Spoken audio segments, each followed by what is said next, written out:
Hey there, let's dive into a head-to-head comparison of Russia, India, and China combined versus the United States in the year 2050. First up, population. By 2050, RIC's got a whopping 3.14 billion people, China with 1.31 billion, India with 1.7 billion, and Russia at 129 million. The US, just 366 million. That's a massive manpower edge for RIC, so they take this one. Next, nominal GDP. RIC's projected to hit $109.7 trillion combined, China's at $58.5 trillion, India's at $44.1 trillion, and Russia's at $7.1 trillion. The US is strong at $34.1 trillion, but RIC's sheer economic size wins here. Now, GDP in purchasing power parity, PPP, which levels the playing field for cost of living. RIC's looking at over $150 trillion, China around $60 trillion, India $50 trillion, Russia $10 trillion. The US clocks in at $40 trillion. Again, RIC's scale takes the crown.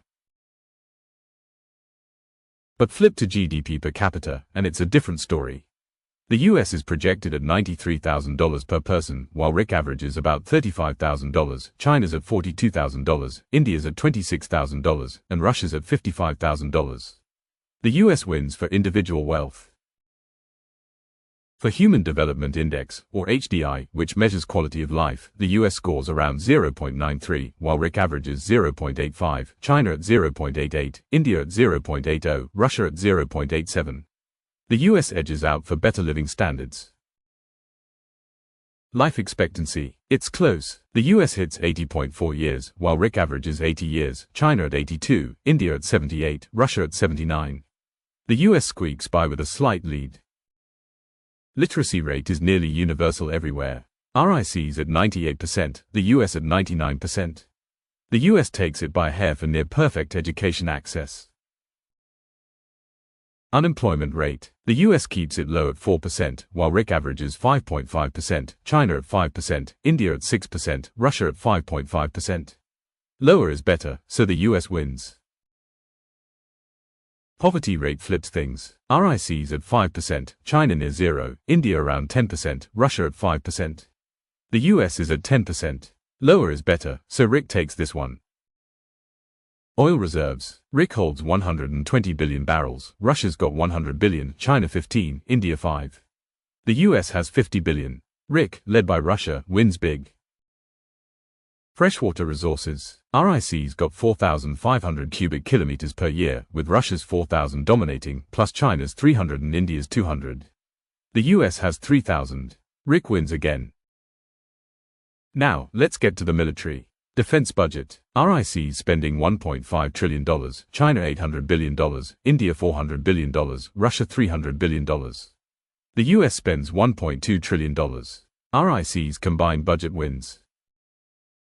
Active military personnel. RIC has 4.5 million troops, China 2.5 million, India 1.5 million, Russia 0.5 million. The US has 1.4 million. RIC's numbers dominate. Reserve military personnel. RIC's got 3 million, China 1.5 million, India 1 million, Russia 0.5 million. The US has 0.8 million. RIC wins again. Total military aircraft. The US leads with 13,000 aircraft, while RIC has 10,000, China 4,000, India 3,000, Russia 3,000. The US takes this for air superiority. Fighter aircraft. RIC edges out with 3,500, China 2,000, India 800, Russia 700, against the US's 2,500. RIC's numbers win. Helicopters. The US dominates with 5,000, while RIC has 2,500, China 1,200, India 800, Russia 500. The US wins for rotary wing power. Tanks. RIC's got 15,000, Russia 7,000, China 6,000, India 2,000. The US has 5,000. RIC's armored might takes it. Armored vehicles. RIC leads with 50,000, China 25,000, Russia 15,000, India 10,000, against the US's 40,000. RIC wins. Nuclear warheads. RIC has 7,500, Russia 5,500, China 1,500, India 500. The US has 4,000. RIC's larger arsenal, driven by Russia, wins. Artillery pieces. RICs at 20,000, China 10,000, Russia 7,000, India 3,000. The US has 5,000. RIC's ground firepower wins. Navy ships. RICs projected to have 1,200, China 800, India 200, Russia 200, while the US has 400.